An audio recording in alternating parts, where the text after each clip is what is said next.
All the work you're about to see is a Beko washing machine, a WMA520W, and all this information is on a label on the back of the machine, and it's also on a label on the front of the machine, but you have to open the door to see the label.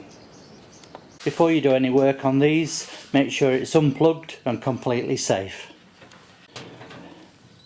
So first thing to do to access is to remove the back panel and then to remove the top. We need to have a look at the brushes on this motor. Quite simple, just put your finger on the belt and run it off the edge of the pulley and then the belt will come off.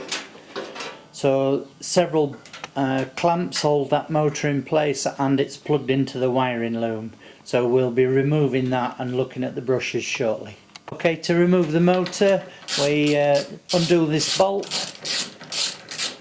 Not all Bekos are as accommodating as this. Some of them are 4 bolted and really awkward to get them out. But take out the bolt,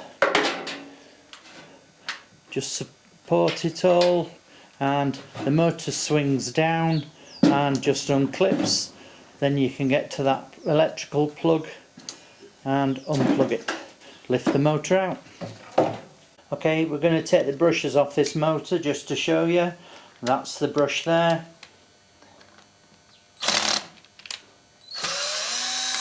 Two screws hold the brush in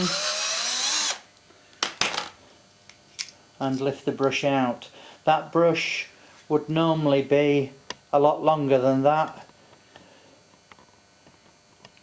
Twice that length on a new brush. Whilst this one isn't worn out, it's halfway there.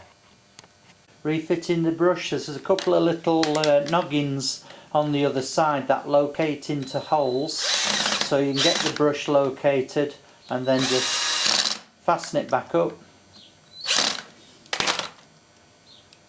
reconnect it, and we'll check the other one out. Okay, that's the other brush, worn about the same amount as the other one. So we'll just refit these. Again, locate the brush, just put the screws back in.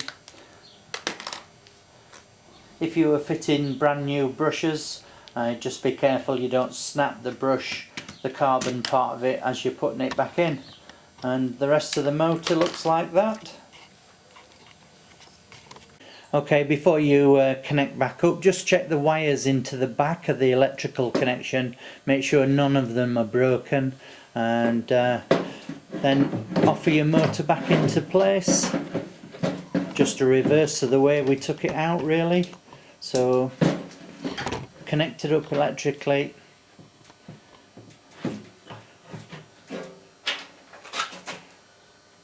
Line it up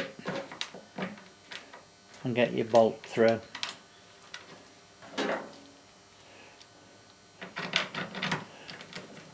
Now you'll notice there's no tensioner on the motor, so it's fixed into one position. So the belt tension is purely the elasticity of the belt.